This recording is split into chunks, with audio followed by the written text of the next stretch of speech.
Hello everybody and welcome. In this video I'm going to show you how to perform soft reset for your earbuds EARFUN Air Pro 4.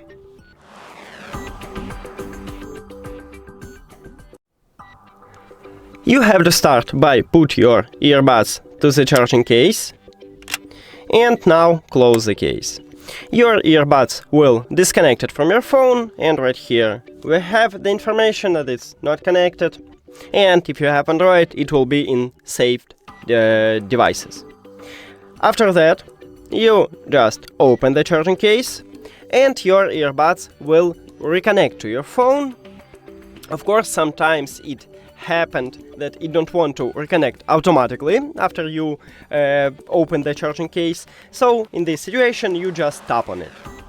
And that's it, we just did it. Right here we have connection, so it reconnect to your phone and it can fix a lot of problem with this soft reset. But small problem. Thank you for watching this video. If you found it helpful, please consider subscribing to the channel and leave the like on the video. See you later!